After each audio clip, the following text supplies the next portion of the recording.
It's my favorite time, and I have so many buttons to push. Welcome to Tuesday Training. Here we are for another fabulous week of talking shop with my peeps. Hello, everybody. I'm happy to see you. Oh, all right. We get two Lori's because Noelle used Lori's link. I like it. I like it, Noelle.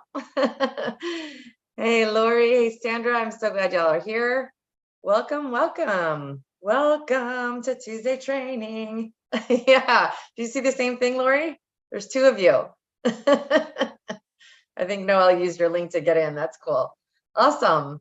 All right, babes, welcome to Tuesday Training. It's one of my favorite times of the week where we get to talk shop for manual and movement practitioners, just hanging out, talking some shop, solving some problems, getting some real results. Oh yeah, oh yeah. For those of you who are joining us for the first time, welcome. So glad that you're here. The intent for our time together on Tuesdays is to provide you with tons of value, and specifically, as Lori calls it, tidbits, some applicable information that you can apply right away, right? So something that applies to the work that you do as either a manual or a movement practitioner, and that you can leave away with going, yep, that's what I'm going to do. And oh, yep, that's what I get to learn more of, because we're always learning. As long as we've chosen the body as our muse, it's an endless topic we will be studying for our lifetimes if we're honest about it. And if you've not been here before, I am your host. I'm Gina Schatz. I'm the developer of the Schatz method. Hey, Roma, I'm glad you're here.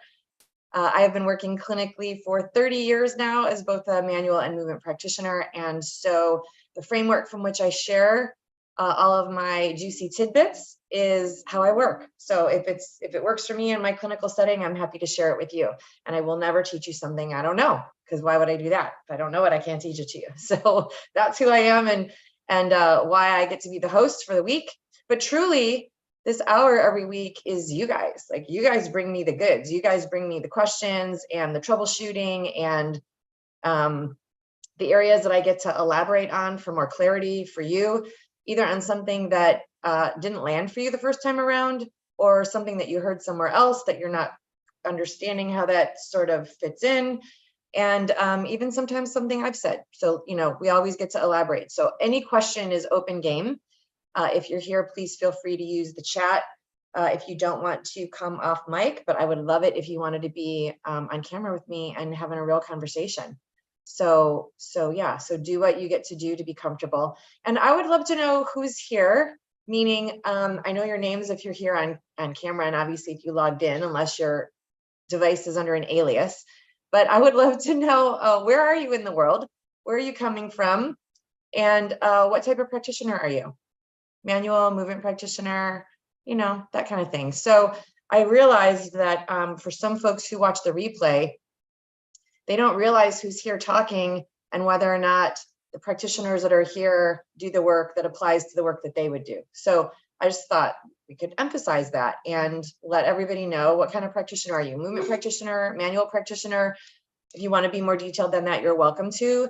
The key for that I really want to land for all of us is that both manual and movement practitioners get to have the same information.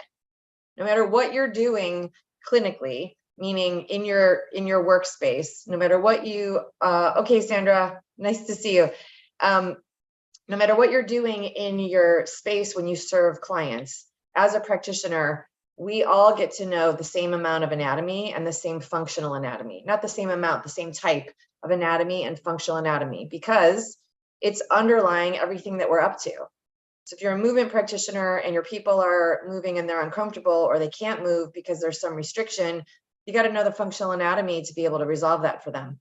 If you're a manual practitioner and your people are coming to you uncomfortable, you got to know what they're doing when they're moving, because that's where the pain answers lie, in their movement, not in their passivity on the table. So yeah, let me know in the chat what kind of practitioner you are. And if you're watching on the replay, definitely leave it in the comments so that we know where you logged in from. Okay, my loves. So while you guys are sharing your information, speaking of information, it dawned on me this morning that there is a lot of information out there. There's a lot of information out there. I mean, I love YouTube because I like to listen to things. I like to learn all day. I'm listening to a video in the morning. I'm listening to a book on tape mid-afternoon. I'm listening to something or watching something as I wind down my day and head into bed. And I realize there's more content out there than I feel like I can consume in a day if I'm going to get anything else done. And I remember when this first started, I mean, I'm going to sound like one of those like old grannies now, you know, like, oh, I remember back in the day when we didn't have running water. But what I really mean is I remember when the age of information just started to hit. And it was a little overwhelming. It was like, wow, I've got emails, I've got text messages, I've got social media, I have like all these places to keep track of. And I'd say that we're all doing a lot better with that. You know, we've got lots of different outlets and lots of different places. I remember a day when a client could only reach me by calling my landline. Now they can call, texts, and messenger, social media comments, smoke signals even. Like there's lots of ways that people reach out and none of them feel odd anymore. I remember at first kind of feeling odd about a non-landline client connection. The point that I'm driving at, there's a lot of information. There's a lot of access to information. There's a lot of access to us. There's a lot of distraction for us. And so I was realizing that, you know, maybe an hour every week could also feel like another distraction. And so I really want to emphasize here that my purpose for being here is to be in support for all of you and also to give you something tangible you can leave with. So if in the first 7 minutes now, we're 7 minutes into our Tuesday training, 7 minutes in, if you're like, oh, no information, I'm out, please hang on or fast forward because there's always value. That's my intention. There will always be value here for you. And we chose to have it for an hour because people can pop in and out and not miss it. And I also did a survey and you guys said an hour is what you wanted. So just keep that in mind as you guys are consuming information out there, that part of us being unsure and not yet confident is because we're just lambasting ourselves with data without a clear understanding of it sometimes, or even an actionable step afterward. And I think that's what happens for me too. If I'm just consuming data, I just feel full at the end of the day, but like, what did I create with all that information? So we're always going to get to something implementable. I think I might've made that word up, but I kind of like it. So we're going with it. So with that, today we're still talking through the month of August. We're focused on joint action. And so we're still talking joint action today, which I love. Lori, I saw your face light up. You love it too. There's lots of goodies that come from joint action. Do you guys want to share here what value joint action has revealed for you in the last few trainings? Does anybody want to kind of land that? Yeah, Lori, go ahead. What's the value for you in learning joint action? I'll jump off. I'll start us off. What it has done in my yoga practice or my yoga teaching to my peeps, I've gotten really clear. I'll stop myself up. I'll be like, oh, it's this. And I'm like, I said, that's hip joint. And I'll stop and I'll pause and I'll come back so that I want to be clear with them so that they start to get it into their head, like, oh, this is my hip and this is the joint of my hip. Yeah. And it, again, it gets me, and I've shared this before, that when I come back to the joint action, I don't go down the rabbit hole of this muscle and this appendage and that, because it's so easy to do, and it's still easy to do because it's my habit. And now I'm coming back to, I'm like, what's the main joint action? What is my intention? And I'm like, it's so, I feel very, like last night when I taught, just empowered and grounded and right in my purpose. And it was really lovely. Like, I'm like, oh, that's how I get to teach all the time. Yes, that's what we want you to feel like when you're serving and doing your deal. Absolutely. Okay, awesome. Any other thoughts, values to joint action? Nifia's coming on in. I'm so glad that she's here too. Perfect. Got a nice little pod today. Okay, well, Noelle. Hi. Hey. So for me, one of the things that I really feel like I've been valuing from learning the joint action, and I am new to the industry, not new to therapy, but new to the industry as a practitioner, is using joint action as a starting point in my assessment.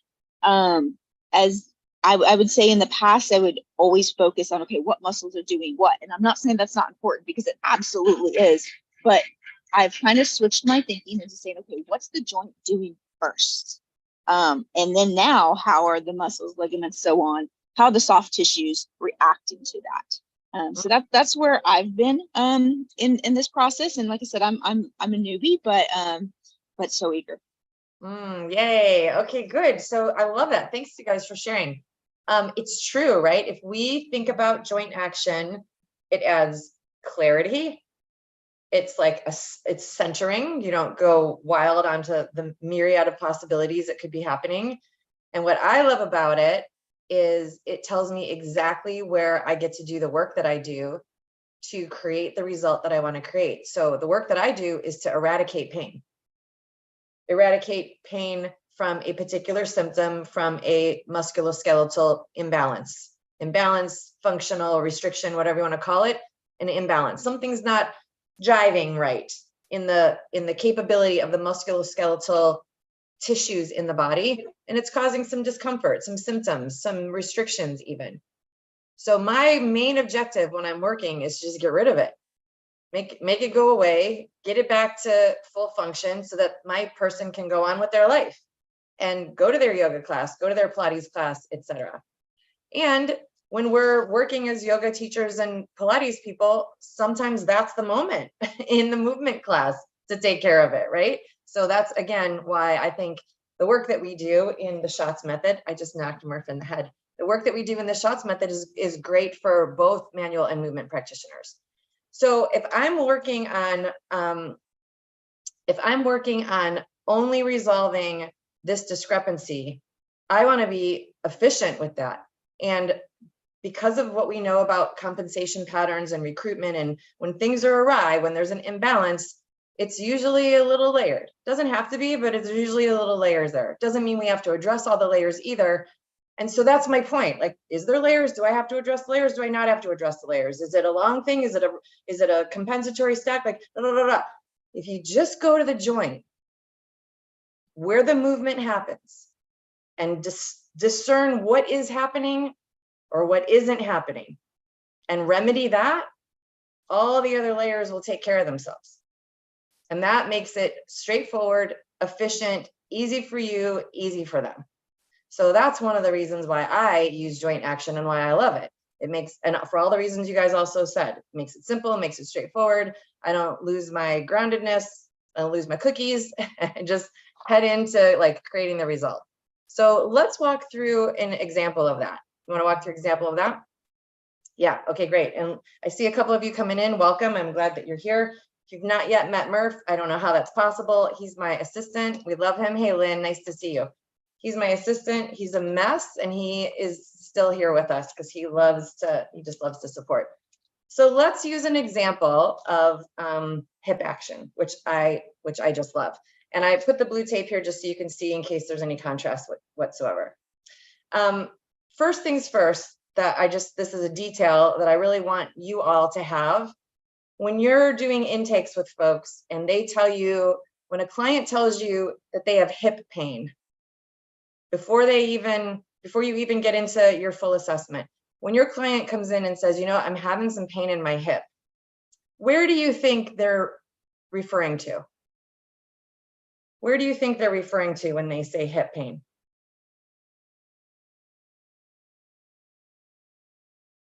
Well, I often think that I always ask for that clarification. Point to where your hip is for me, because sometimes their hip is their lower back, and sometimes it's the hip joint. It depends on what they think. Oh yeah, baby, that's exactly right. So this whole area and into the low back has often been referred to as the hip when it's a client that's referring to it, right? Like they're not savvy on anatomy, and they shouldn't have to be. That's our job, right? Which means we get to be savvy on anatomy. So in school, when we were little people and they said, put your hand on your hip, or don't you put your hand on your hip, or whatever was happening in the room, typically that was here at the waist. You put your hand on your hip, your hand is literally in the small of your waist. It's lumbar spine. That's not the hip joint.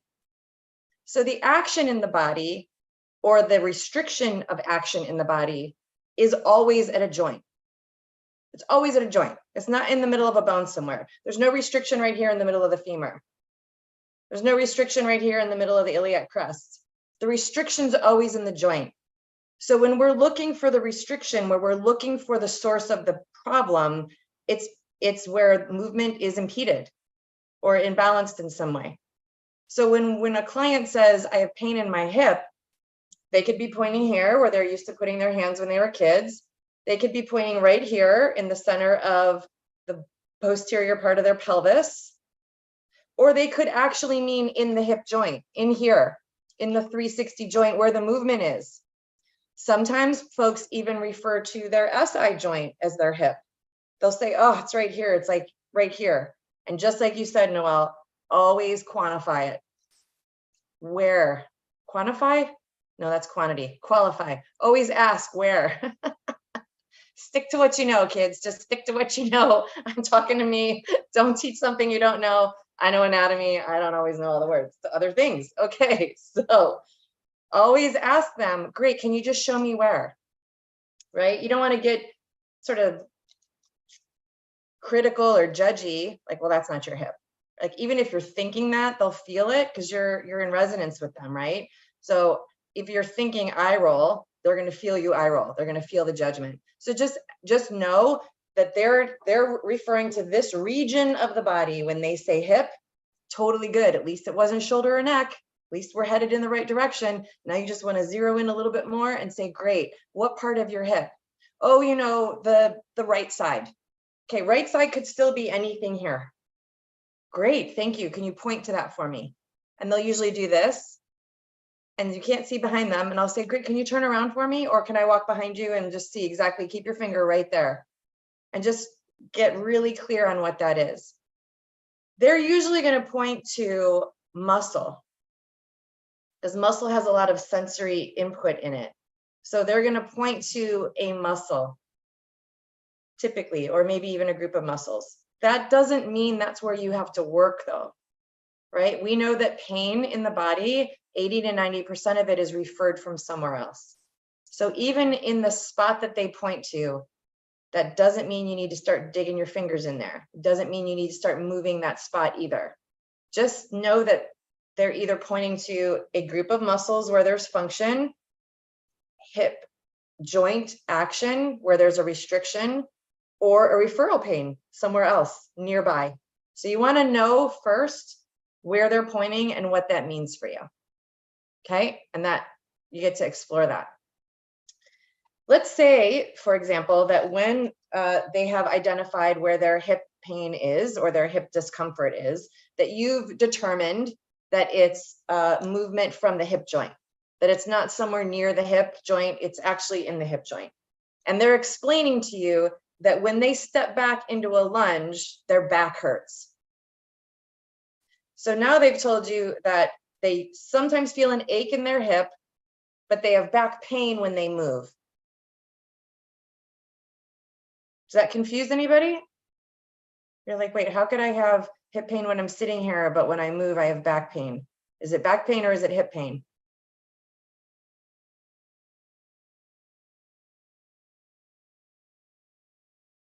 Yeah, they're looking at me like I'm going to tell you next.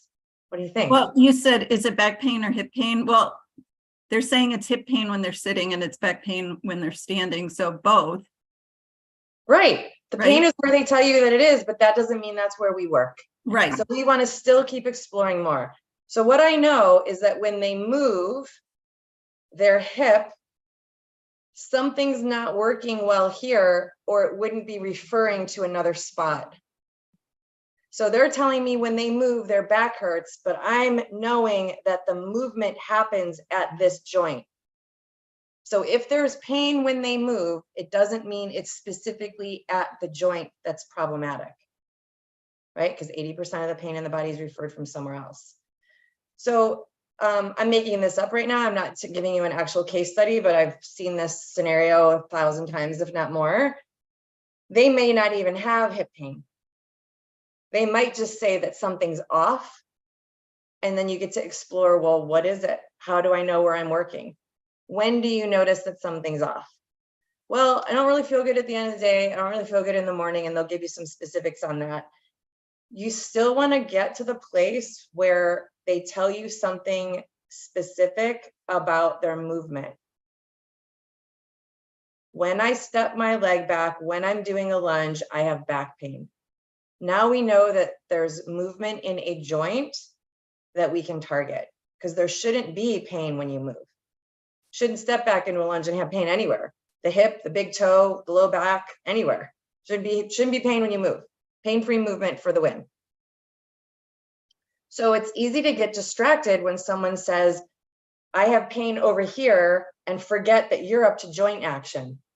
What's happening in the joint? Meaning, if I'm stepping back in a lunge, or I'm stepping back into a yoga pose, or I'm stepping back to get out of the way of my dog when he's running for his treat, whatever I'm doing. If I step back, there's joint action in the stepping back. What's the joint action? What's the joint action when we step back? Hyperextension of the hip. Hyperextension of the hip. Yep. So important to know, because they told us that when they do X, Y is their symptom. Or that they can't do X, which is still a joint action. X is always the joint action in this scenario today, right? When I step back, I have pain somewhere remote, somewhere different. When I do hyperextension of the hip, my body doesn't do it functionally well, and it's referring pain to somewhere else, is what they're saying without those words. When I step back, I get pain in my low back. When I have hyperextension of the hip, it doesn't go well and it creates pain. Or they say, I can only do a lunge on the one side, I can't do it on the other. Pause there, because oftentimes a client will give you a because as if they've solved it. Well, ever since I had, yeah, Lynn, you're like, yeah, I've heard that 100 times. Ever since I had that one ankle injury, my right side and my left side, my right side's just terrible, right? And so they've resolved it in their own mind, and it's tempting to go, oh, okay, resolved. That's why. No, don't do that. Go to the joint action. Just go to the joint action. What's the joint action? The joint action when we step back is hyperextension of the hip. There should be no difference right to left. There should be no pain in the hip. There should be no pain anywhere else when we move the hip in that action.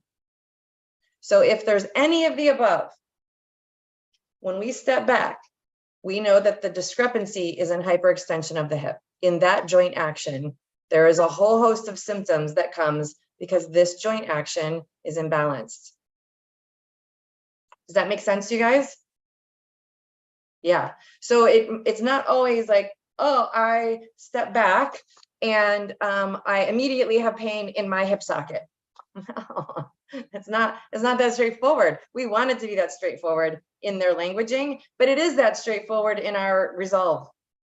As long as you're clear about joint actions and that the pain and discrepancies come from movement or lack of movement, either incorrect function or not enough function, right? We're moving incorrectly or we're not able to move.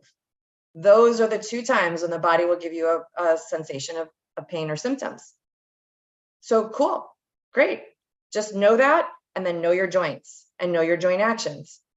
Okay, cool. So we've established now any possible scenario of symptoms or feedback or reporting from your client when they step back to hyperextension of the hip. We know that we're going to go here and look at what's going on here, because that's where the joint is, not up here, not where they're pointing, not in here, unless these are the muscles that do that action.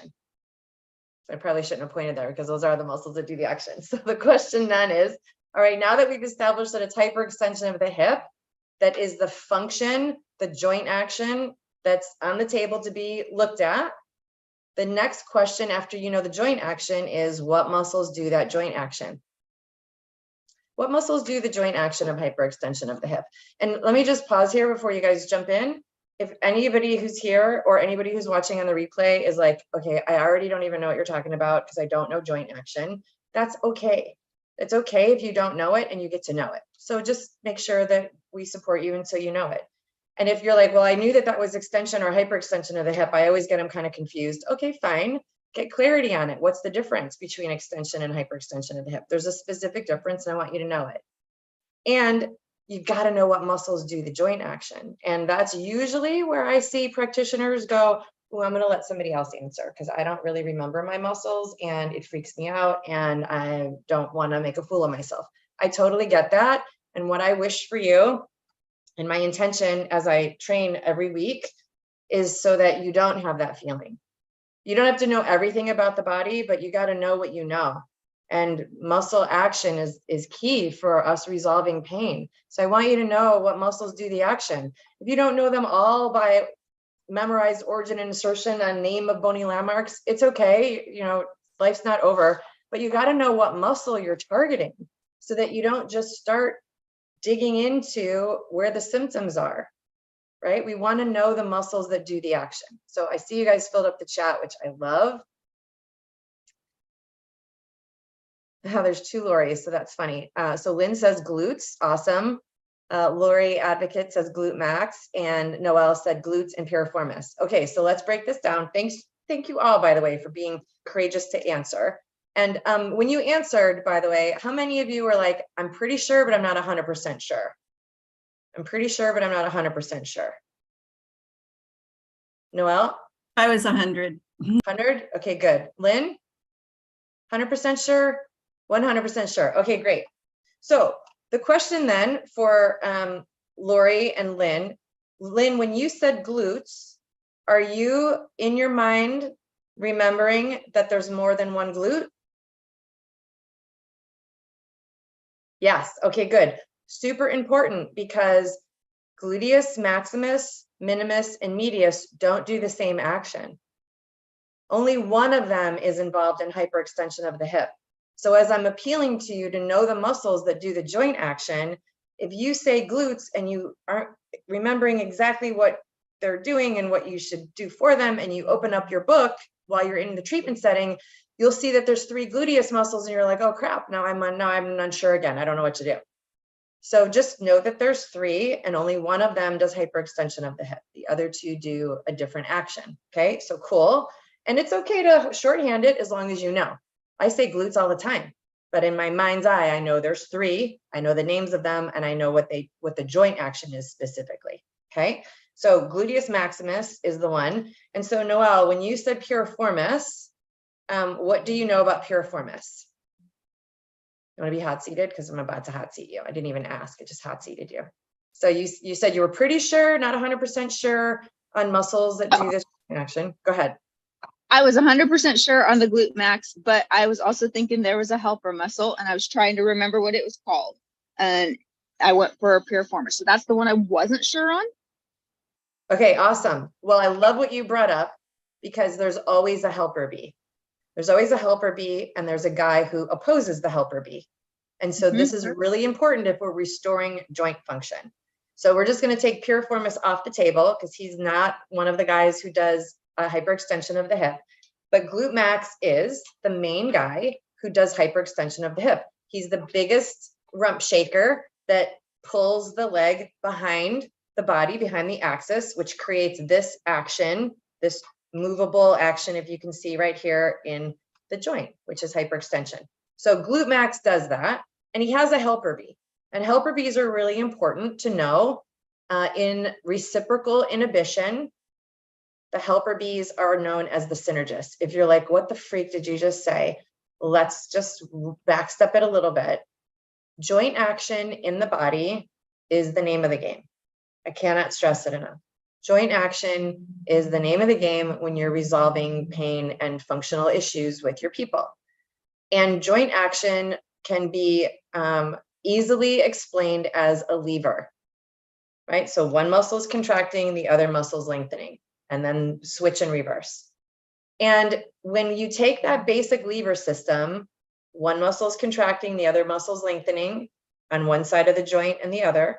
When you take that lever system and you expand it into a bigger view of how the body really functions, it's called reciprocal inhibition.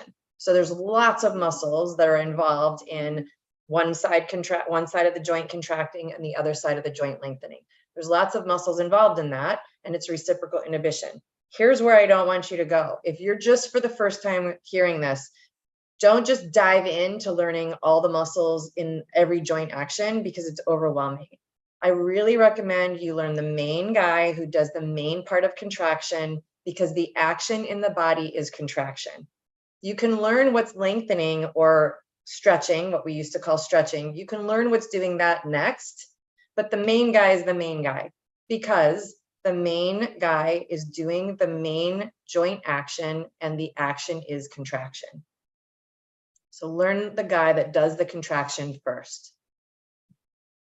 And then if you're looking through a wider lens in knowing the helper bees and knowing that there's reciprocal inhibition and even an opposite side of the lever, if there's a muscle contracting somewhere on a joint, the opposite side is lengthening. It's just what's happening. So let's get Murph to kneel here. See if you guys can see this. All right, so he's still, oh, I should have him on a box. Oh, I wonder if I did this, if it would be too close. Yep, too close. All right, so we're just gonna wing it. So if Murph's hip is in hyperextension, the muscles on the back of the joint, where the joint ratio is getting smaller, is contracting. And the muscles on the front of the joint are lengthening. Have to. These guys have to lengthen to let this guy contract. That's the basic lever system. It's also reciprocal inhibition. It's the same formula. It's always a lever system. One side of the joint that's in action is contracting and the other side is lengthening. And the way to know which one is which is to know which joint, which side of the joint's getting smaller. Now I'm just going to confess to tell you right now, even though I aced geometry in high school, it never landed for me well when I was looking at joint actions. I didn't learn shoulder flexion by knowing that the joint action created a smaller angle like that. It never resonated with me. If it does resonate with you though, use it, because it's exactly right. It's exactly what's happening. So here on the body, this joint is in hyperextension. This side of the joint is getting smaller. This side of the joint is getting longer. So this side's contracting, this side's lengthening. So now we're going back to the main guy, the guy that does the action. The action is contraction. That's this side here that's contracting, and that's glute max. Glute max is the main rump shaker on the back. His main job is to do hyperextension of the hip. In order for us to assess an imbalance in hyperextension of the hip, if that's the joint action that's on the table to be explored, and it is in this example because our client told us, when I step back, something's awry, and fill in the blanks. I get pain, I can only do right side or left side, whatever that was for the story's sake. So the first thing that we want to look at is the glute max doing his job? Is he fully contracting? If the answer to that question is no, you just made your life a lot easier. You're literally going to stop there and get that glute max to do its job. Because if glute max is the main guy that does hyperextension of the hip, and hyperextension of the hip's not happening and glute max is not contracting, you get glute max to contract. And that's step one. Now that would be true whether you were a manual or a movement practitioner, but your approach would be different. What your approach is, it depends on the modality that you do. If someone's passive on the table and you're doing active assisted work to them, it's different than if they're on a yoga mat and you're asking them to engage something differently or isolate a muscle. That's for a different training, right? So you guys decide, once you know the joint action, you apply your skill set to remedy it. The next place that I would go, because the action is contraction, the next place that I would go in my work is to the synergist, meaning to the helper guy, just like you said, Noelle. Who helps this guy contract? Who helps this guy contract? And the answer is, does anybody know the answer? Who's the helper bee? Lori. Hamstrings. Hamstrings. Lynn, what was your guess? I saw you starting to formulate a guess. What was it? Oops, you're muted. Oh, Gluteus medius. I think she's looking for a She's mute muted button. and gone. It's hard on the cell phone to find all the Ah, functions. oh, I thought I heard her. Okay. So hamstrings are the helper bees to glute max to do hyperextension of the hip. Go ahead, Lynn. gluteus medius. I check. Gluteus medius was your guess. No, Yes. unfortunately, those glute muscles are the ones that do something different than glute max, so they don't help. But it's easy to think Hamstrings that, then. yep, it's easy to think that they would. It's absolutely the hamstrings. Yep. So glute max is the main guy who does Hamstrings. hyperextension of the hip, and the hamstrings help them out. So if I were working with hyperextension of the hip as the main joint action that needed some help, I would make sure glute max was fully engaging because he's the main guy that does that job. And I would make sure that the hamstrings were strong enough to help. And almost in a running heat for number 2 would be, is the muscle on the opposite side of the lever that's meant to be lengthening, allowing the contraction to happen? It's almost like they come number 2 and 3 are like 2A and 2B instead of 2 and 3. Yeah, you So I got always it. go for the action first because the action is contraction. So what muscles are contracting? It's the agonist, the main guy, and the synergists. Those phrases, again, those words, those definition of terms are straight from reciprocal inhibition, which again, we said was an elaboration, making up words again, a more elaborate version of the lever system. So glute max does hyperextension of the hip, hamstrings help. They have to be contracting for this joint action to happen without pain. And at the exact same time, the muscles on the opposite side of the lever have to be lengthening at the exact same time. It's a lever. When one side's doing one thing, the other side's doing the other thing. Oh, I figured it out. Okay, good. So then the next question is, what's on the opposite side? What muscles are lengthening? And here's how I do that. Here's how I do that in case this is helpful to you. Rather than memorizing when this one's contracting, that one's lengthening, all I memorize is joint action. The opposite of hyperextension of the hip is flexion of the hip. I know the muscle that does flexion of the hip. Easy for me. If I know the joint action and the action is contraction, and I just learn the muscles that do the contracting, I can figure out what they do when they're opposite. I don't have to remember every single lever and every single movement, all the muscles on all sides of the reciprocal inhibition lever system chain. Like, I don't have to do that. I don't have to overwhelm myself. Just make it simple. So in hip flexion, what's the main guy that does hip flexion? What's the main guy that does hip flexion? Rectus femoris, Lynn guesses, states, assesses. Iliopsoas. Iliopsoas, Lori says. Hi, Isra. Nice to see you. Iliopsoas. Yeah, so the psoas muscle is the strongest hip flexor in the body. Psoas muscle is the strongest hip flexor in the body, which makes it super easy to remember. Like, hallelujah, right? So if I know that the strongest muscle in the body to do hip flexion, which is the opposite of hyperextension of the hip, if the strongest muscle that does hip flexion is psoas, it's obviously the one that must be reversing its action, aka lengthening, if I'm doing hyperextension of the hip. It's got to be. It's got to be lengthening because its main action is the opposite. So opposite's easy. It's black or white. It's either doing this or it's doing that, which is great. So if I know that my joint action on the table to be assessed for today's client work is that when I step back, something is awry. I know that stepping back is the joint action of hyperextension of the hip. And that tells me right away, glute max has to be doing the job. Because if he's not doing the job, nobody else is doing the job. Well, there's probably a compensatory pattern or too much work on synergists or what have you. It doesn't even matter to get down that much detail. I know that Glute Max has to do this job. So I'm going to go there first. Is he yes or no? If he is, move on. If he's quasi, move on. If he's not, stay there. Get him to do his job. Like, get him to do his job, right? Don't bounce around too fast and skip the main feature. So Glute Max has to be doing the job, and hamstrings have to be strong enough to aid that. And you can still do hyperextension of the hip with just the agonist, not to 100% muscle power, but you can. Not so much the opposite. If the hamstrings are strong and Glute Max is weak, you could still get hyperextension of the hip.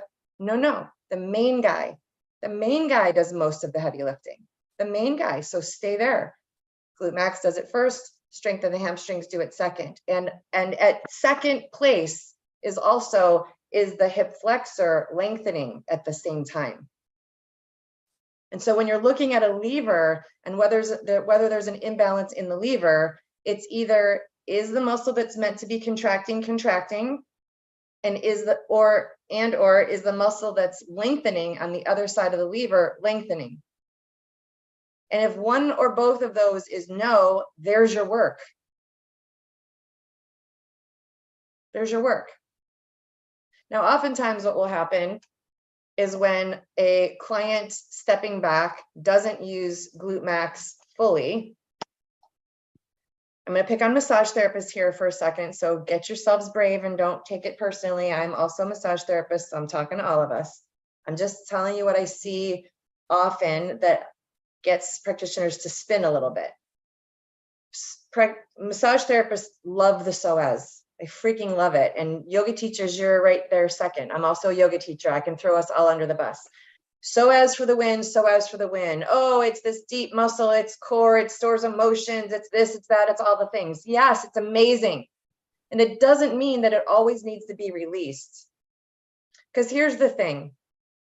If the psoas is in a shortened or contractile position, because we all sit on our booties all day and shorten this muscle here and lengthen this muscle here, it would seem like the tightness is here.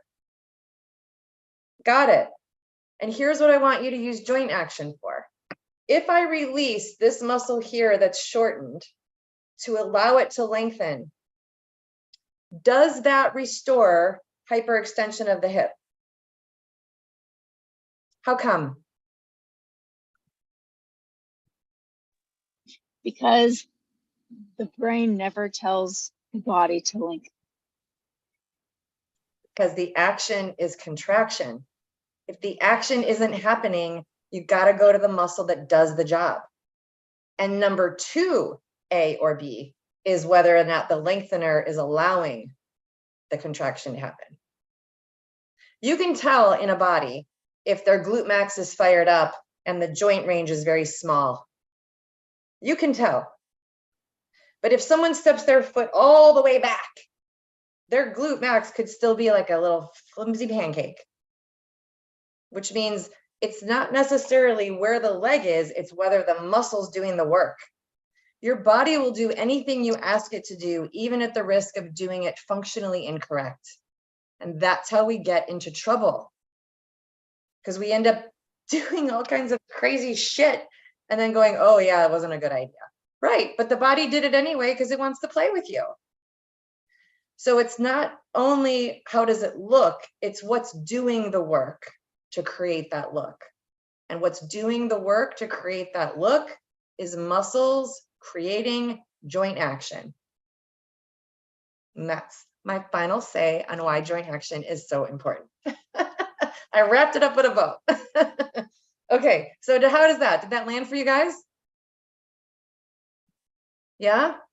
All right, let's do a little digestion. What did you, it helps to hear yourself say it, and it also helps other people to hear it 2 or 3 times from different voices. So let's do a little round robin digestion. What did you hear? What was your aha? What landed for you? And again, we're talking implementable, actionable steps, useful knowledge, right? That's what we're up to. So if you say, oh, this is just really helpful, I love that, and I want to hear something meaty from you, like, what was the takeaway? What was the like, oh, okay, here's where I get to go. This is what I get to do, or no? Who's willing to go first? do a little digestion. Digestion for the win. Okay, Lori, the OG. I'll go first. So I've got 3 points. Two of them you said early on was for when we're massaging folks, what are they doing when they're moving?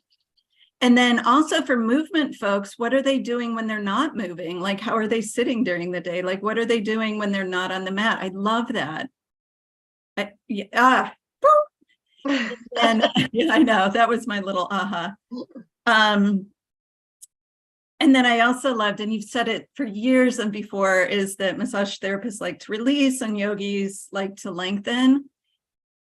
And I'm like, and now I'm curious, and it's true.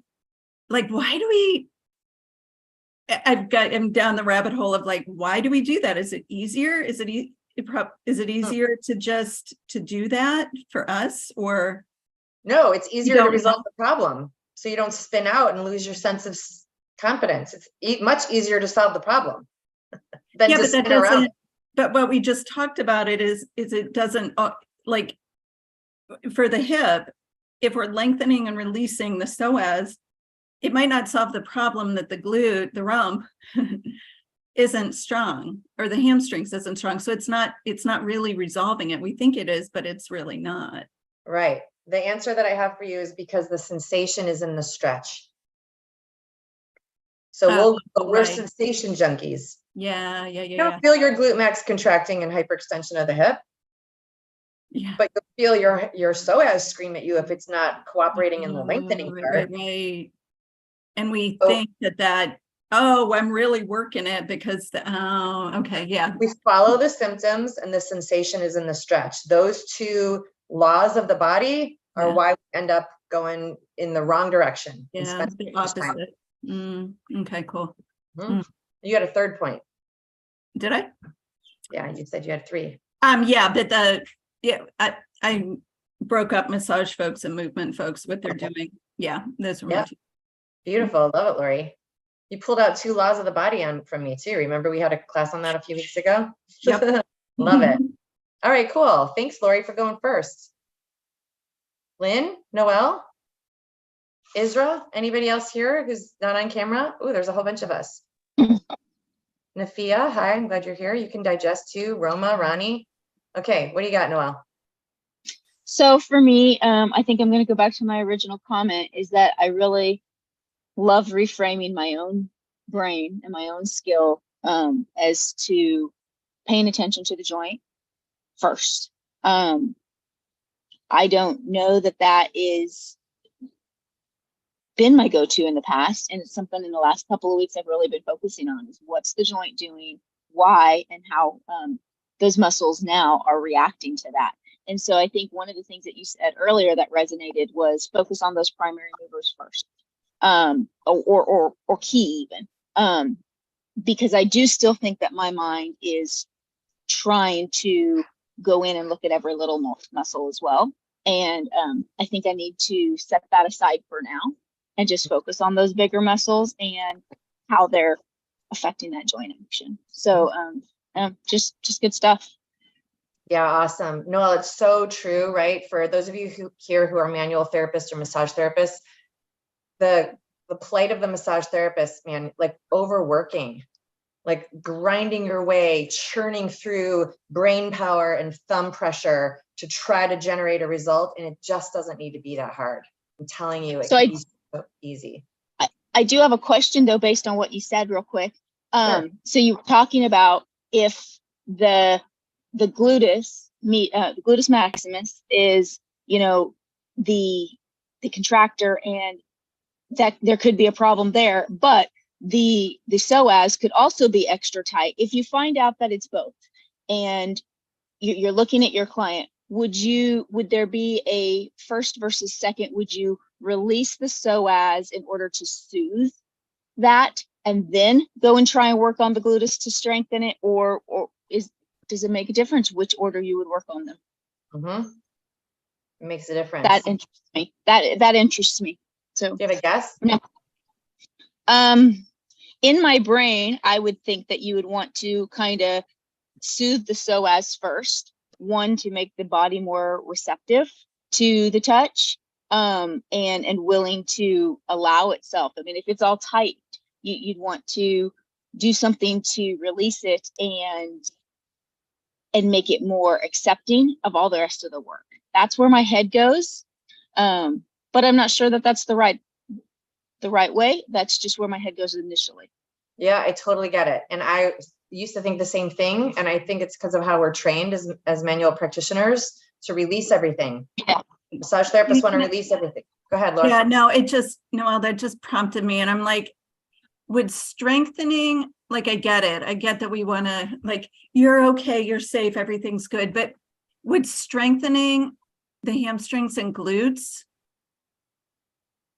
soothe the psoas? Because then it's not always working. Maybe. And that's where my brain is going. I'm sitting there toggling back and forth. But, I see either one being a good approach, and maybe it depends on the body. I'm not sure, but okay. Yeah. So here's the thing. Action is contraction. If we're restoring something awry in the action, go for the contraction first. As a rule of thumb, 99% of the time, it's going to lead you to success. Because you're right, Lori, there can be strain in the psoas because of the lack of glute max action. Because we're walking, whether we're walking to the bathroom to brush our teeth or walking through the park, we're still using hyperextension of the hip, even if the muscles aren't playing the game. So could that put a lot of strain on any of the muscles of reciprocal inhibition around that joint action? Absolutely, for sure. There's also several types of tightness. Only one of them requires that you release it. The other three, you could actually make things worse if you release it. Massage therapists don't learn that though, right? Because we're not working on tightness, because we're not working on movement. The action's contraction.